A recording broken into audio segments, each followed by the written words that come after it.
Michael Kroger, I mean, I love art. My house is absolutely full of books and pictures, but there is art and there is propaganda. And Albanese today, to me, made clear he wants propaganda from the artist that is funding to help sell his plan for The Voice. I find that rather disgusting.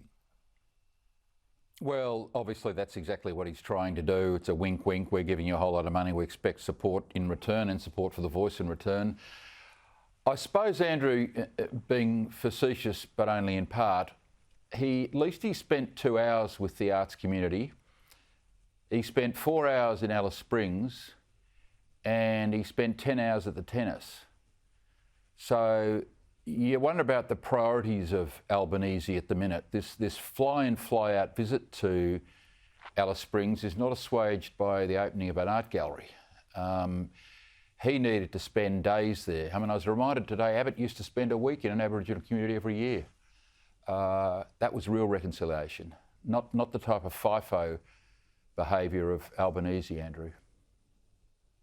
Got no credit for that, you might recall either, Michael, not from the media. Correct. Steve, I don't know whether I should be divulging, your personal holiday itineraries, but you are fresh back from seeing real art overseas. So what do you make of Labor's policy? I mean, honestly, when I see policies like that, straight out of Whitlam, and I see Les Patterson standing there giving me a lecture about the yachts.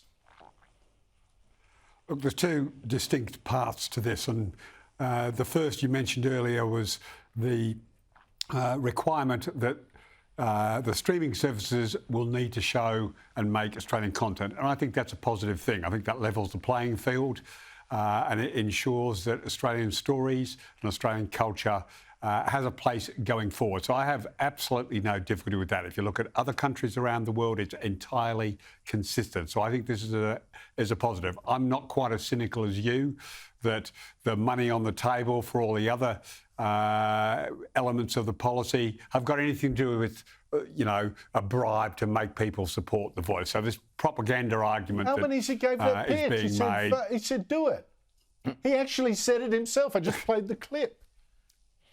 Yeah, no, I watched the clip, but I didn't see that they were in any way connected.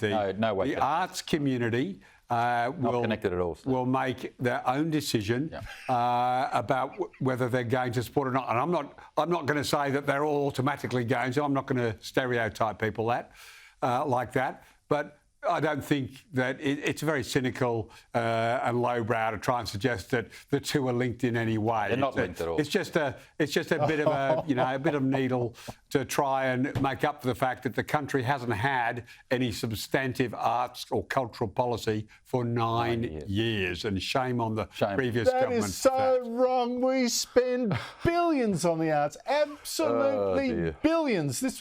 What was today? There was about 300 million. A drop in that ocean. Seriously, for the money we put in, we should be like the Florence of the South, and we're not. We're just not getting reward for all this money.